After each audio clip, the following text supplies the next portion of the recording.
Hello, good evening everyone. I hope I'm audible. Okay, perfect. Good evening everyone.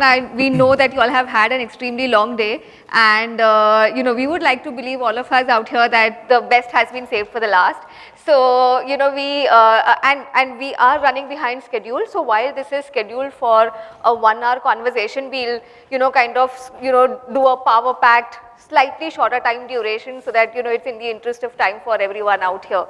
We have a versatile, set of talent sitting out here.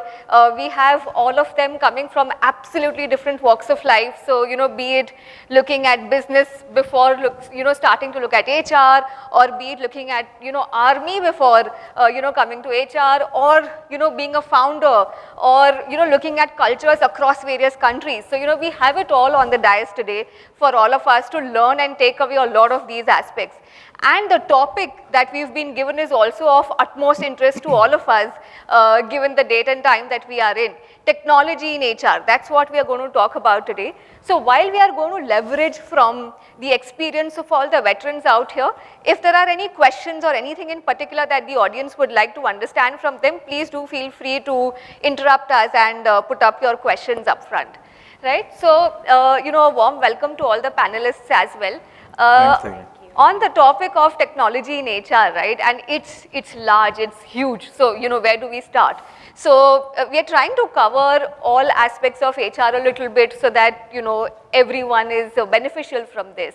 So if we can start with some of the key HR processes and how technology has in fact helped us revamp some of it and do it in a very different way, helping us become a strategic partner from being an enabler, since all these years. So, can we start, say, maybe with talent acquisition? Any thoughts on that one, sure. Abhijit? Yep. So, good afternoon to everyone, and thank you for inviting me here. So, Purvi, to your question, tech has now become all-pervasive. Almost every part of industry, definitely HR. And the question Purvi asked me is about talent acquisition.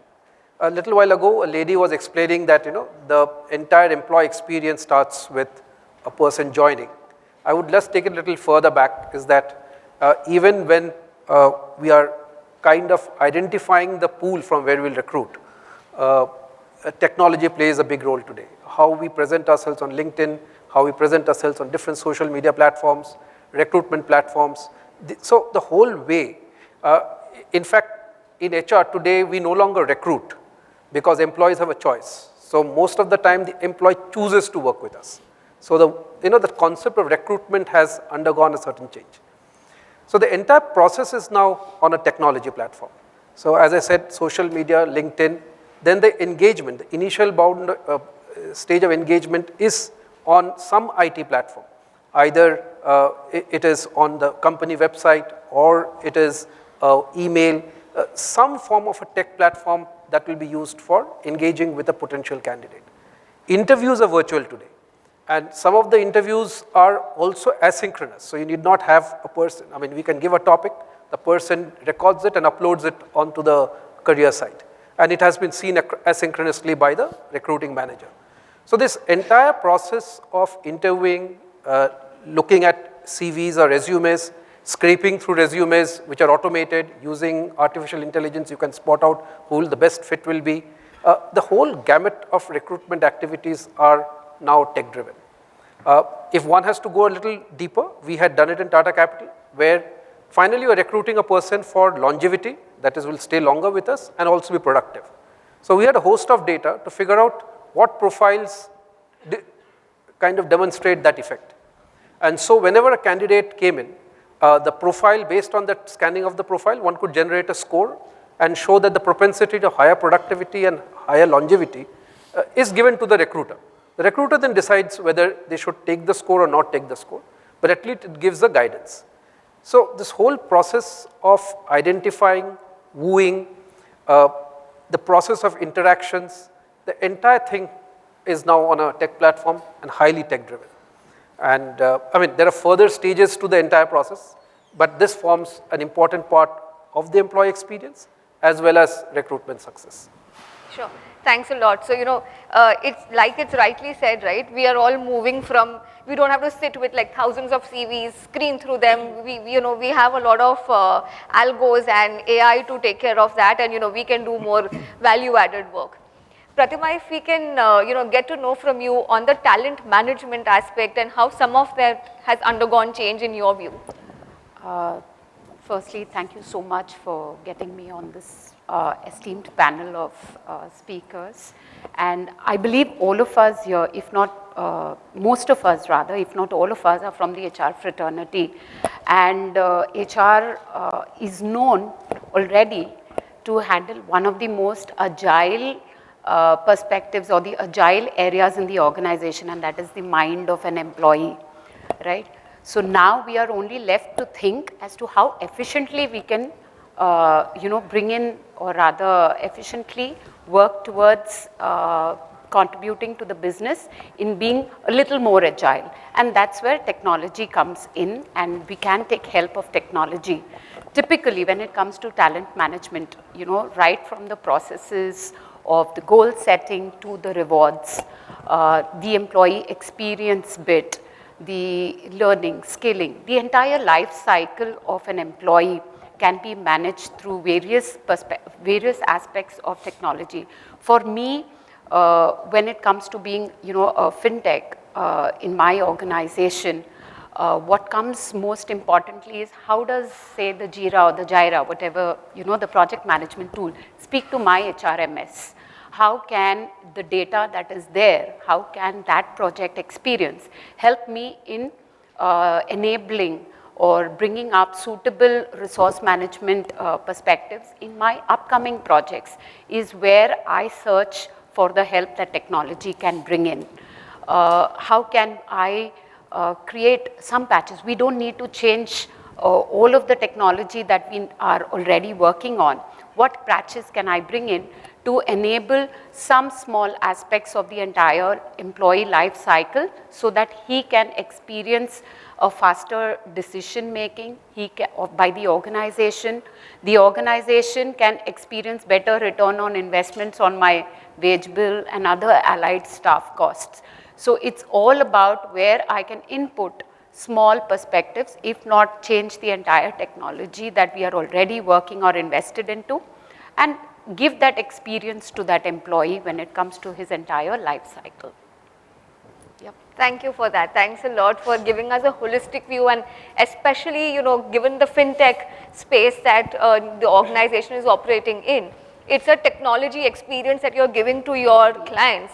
So, it does have to translate into giving it to your employees as well. Sure. Thank you for sharing that. Shefali, if we can understand from you in terms of, the learnings aspect, and, given that you're also looking at diversity, how some of that has undergone a change, with technology over the years. Absolutely. So just taking a step back, right, when you think about HR technology and how it has actually evolved over the years, at the beginning, it was all about having systems of record. Then we started saying, okay, that's not enough. We now need a system of talent. Then we said we needed a system of engagement. So now when we start talking about Web3, what we're really talking about is needing systems of work. Every piece of technology that I am implementing from an HR perspective is no longer just about driving efficiencies in my function. It is now how can I incrementally drive productivity across my entire employee base. So when you keep that perspective in mind and then revisit learning, it's very interesting to see how things have changed over this past decade or so. We started with very base level learning management systems, started moving towards more engaging delivery models where we were saying, okay, now let's do mobile, let's gamify it a little bit. But when I start thinking about what that future looks like, I think VR and AR is something that's very, very underutilized right now. So I specifically represent the mortgage industry. For me, tomorrow, if I can have a VR, AR-led training model for my technical staff, where I'm not just theoretically telling them how to assess a building or a property, but I can show them, I can have them walk around an under construction premises and tell them, hey, this kind of a foundation of this width doesn't work. that would really be what cutting edge learning tools will look like in the future. So I hope that answers your question, and thanks for having me here today. No, it's a pleasure, and yes, it does answer to a very large extent. And gamification, it being the buzzword since a while now, but us just kind of are on the peak of the entire iceberg when it comes to gamification and learning using all of these technologies. Absolutely. Thank you for that. And Manish, if we can hear from you in terms of your forte, and I am sure it's the most important aspect as HR professionals for all of us, rewards. How has that undergone a change, and how do you see the foreseeable future change around rewards given technology? Sure. Thanks, Purvi, and good afternoon, everyone. Thank you for having me here. So I'm the only non-HR person on this panel, but I'll try and do justice to give you my perspective. So we've been partners to a lot of companies to help them manage their so-called rewards and recognition programs, and that's the perspective that I would like to bring in. I think in the last 2 decades or so, what we've seen in India and globally, and also ratified through primary, secondary research, that there is a lot of HR tech that is evolving.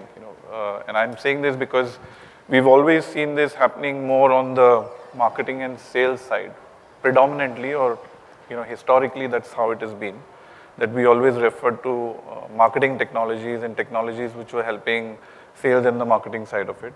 But let me tell you that we've seen that evolution quite fast pace in the last 2 decades or so. So most of the reward programs that companies were running earlier, I mean, the ability or their focus to track customer rewards program or employee rewards program was at a very different level.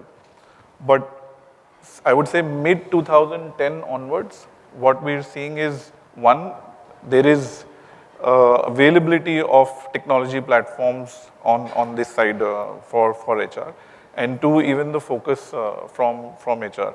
So for companies to run, let's say, their rewards and recognition programs, there are a lot of tools and platforms that are now available in the market. And what they help you do, because we're talking about employee experience, and I'm also talking to people who focus on customer experience, and then they step back in saying that it all starts from employee experience. If you're able to deliver a good employee experience, the same employee is going to help you deliver a better customer experience per se. The companies are able to then look at these platforms and have very structured and transparent programs which are running. More importantly, what the technology allows you to do, because earlier these programs were run in I would say in a very offline way, in a way where, because the platforms were not available, and there was very little matrix or let's say data that you were looking around. Now with platforms, you're able to track which is the team, let's say, which is availing this program to the fullest. Who are the managers who are utilizing their budgets or making sure that this program that you're running is helping them engage their team to the best. And all this is then helping companies to target better, to focus better, and use these programs to the objective that they set out to use for. Because switch back to 2 decades, I would say it was more like a town hall. We would figure out that, okay, these are the best employees for the last month or for the quarter, and there was some recognition that was given out. Now with the platform, you're able to have all your employees engaged on that program on a very real-time basis. So let's say if I had to give out a recognition to Shefali today, there are many others within the organization that they get to know real-time that this is what has happened. They are going to become a part of that appreciation and recognition on the platform itself, and is helping HR to set up or build a culture which is very different from what it was, and then leading to the best experience. Right. Thanks a lot for sharing that, and just reminding us once again the power of having technology when it comes to rewards, and especially recognition part of it, because it's real time, it's impactful, and it motivates a lot many others and not just the employee who is getting recognized, so to say.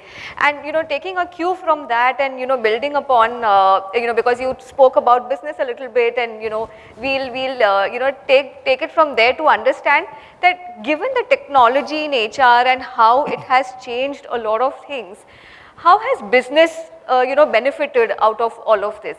And if we can hear from you, Abhijit, and then Manish on on this topic, that will be very helpful. So, what technology has done to HR is actually moved a lot of services to the employee on a self-service mode. Like today, not too many people ask us, what is my leave balance, what can I do, what the policies are. They can do it on their own, which therefore frees them up on many of these, what I would say, service aspects of HR. So technology takes that away. Now, the time that they save here obviously goes into helping the business in using it for what they have set themselves out for. That is one benefit.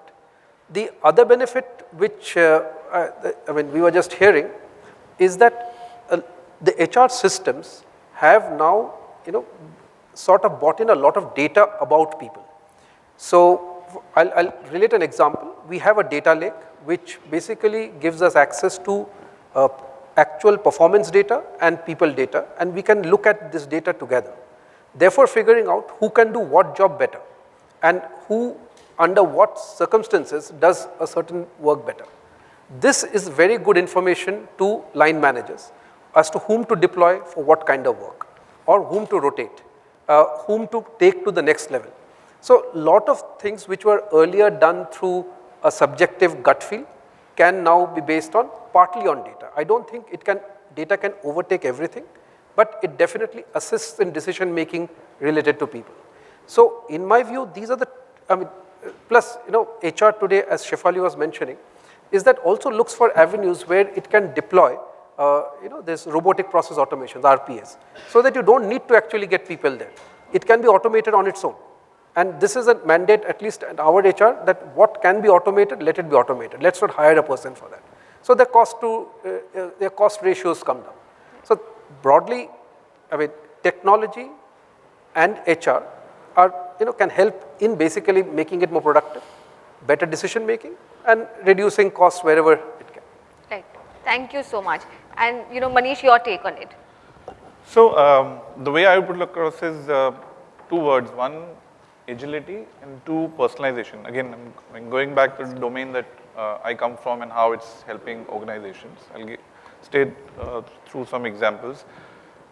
So I would say a decade back or a few years back, if HR was given a task saying that, okay, here is a list of employees and they're going to qualify for a certain reward or an award, we need to, let's say, figure out what needs to be given.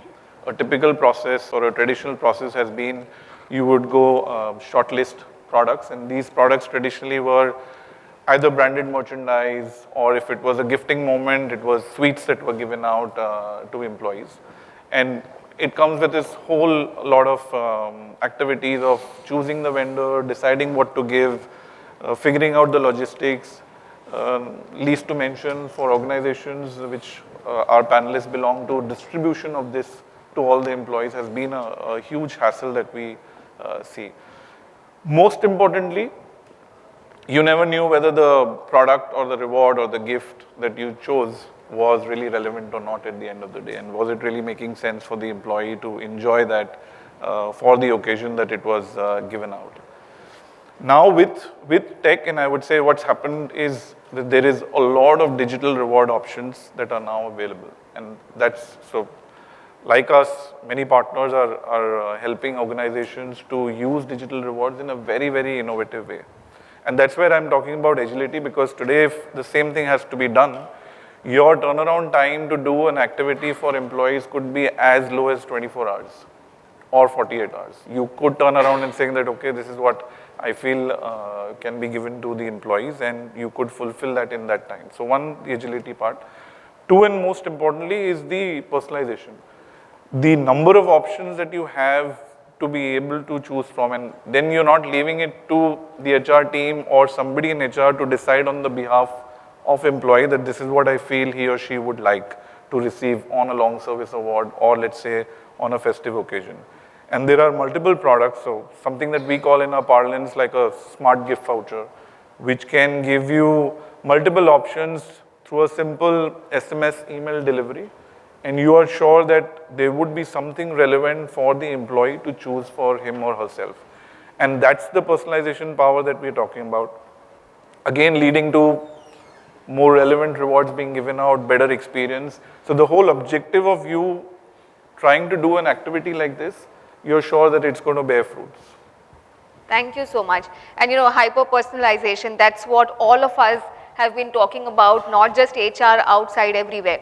So, audience, I hope, these experiences are engaging and you all are able to relate to a lot of this.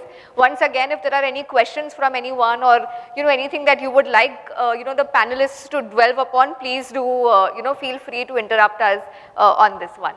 And while the audience is getting their thoughts together, coming back to the panelists, and Shefali, one question for you out here. We are talking about, various kinds of technologies, systems, applications, everything coming our way within HR as well, right? So it's a crowded space, it's a plethora of options available. What has been your personal experience and, any 2 cents that you would like to share with all of us in terms of what has worked, what do we need to be mindful of, etc.? I think the rate at which investment is flowing into the HR tech space today, you're seeing a dozen good startups picking niche areas come up, every few weeks. So there is definitely a lot of crowding that's going on there. Personally, when we evaluate a solution and try to see if it would be a good fit for our organization, there are 2 key things that we pay very keen attention to. One is the ROI, not just in terms of an implementation at a big bank versus a startup like us, but really starting to think about what is the value that this solution is going to deliver for my last mile employee. And what goes hand in hand with that is also what is the ability of this solution to localize. In a company like ours, where we're doing mortgages, consumer lending, and we are in 200 cities with 3,500 plus people, right? Most of my guys don't get a cool app. They don't enjoy it. They don't enjoy the experience of working on it. And then the self-service actually ends up getting hampered because they find it so complex with all of the bells and whistles that are loaded onto it. And so sometimes what I really need is a simple, vernacular language-driven solution. So the ability of any player to come to me and say, I will localize for your population group, that is what ends up becoming the make or break. And I'll add one more perspective to it, which I've noticed in India is a little limited. There is a lot of merit in also considering building your own solutions. So if you are a company that inherently has a large tech group in-house, so we have about 80-member tech team, we have our own innovation centers, we have seen that we've benefited a lot to actually build some of the features that we need ourselves. Because what we need, nobody in the market will understand better than us. So it's challenging, it's much more painful than picking up a solution off the rack. But in implementation, it's simpler because it talks to your solutions and other systems from day 0. So definitely evaluate that build versus buy before pumping in a large investment in any tech solution in HR. Sure. Thank you for that. And that has been the dilemma, build or buy. Be it technology platform, be it talent, do you want to build for it or do you want to buy it from the market? The answer would lie to the context of the organization, what stage you are at, what do you want to achieve, etc. And that brings me to, Pratima, to you once again. And I'm taking the liberty of asking a question on behalf of the audience out here. Given technology and its, the importance that it's gaining within HR, how do you see the role of an HR professional change, right? Like, we are talking about a lot of things being taken care of by technology, and hence we need to then start contributing at the next level and, become a strategic partner and, make a lot more sense than what we do today. But how does that happen? Like, as an HR professional, what do we do to kind of, keep pace with it, and how do we how do we see the role evolving? Okay. So firstly, I would like to state that we are HR because we bring in the human touch to the entire perspective of the organization. And my advice or my experience has always played that let that stick to the function. Let's not get bogged down with the tech piece or the word technology that it drives us away from our core function of being there in the organization. When it comes to be seen as a catalyst or rather as a changing HR personality in the organization or a function that has evolved to grow with the business needs, try and be open. I guess my only thing is to stay open. HR, the successful HR today is the one who is open to trying out new ways. We are at times bogged down by policies, processes, one-size-fits-all policies, because most of our policies are there on the HRMS and we need to follow it. We are bound by some of those things. However, let's make use of the technology, the AI, the machine learning that is there to customize the experience, and let's not make that one-size-fits-all kind of a notion. And that's where the role of HR is seen to be changing, how well and how fast we are able to customize things for our employees to drive that experience to the last mile. Typically, like what Shefali said, even my organization, I have field employees in 95% districts of India. And my reach to them is they are just a call away to my, systems. While they do not have access to very high-end applications, etc., they don't need it. How fast can they reach out to my central team for any assistance that they require, be it for their medical, be it for any little thing in terms of their business or in terms of their personal need? And we experienced a lot of that during COVID.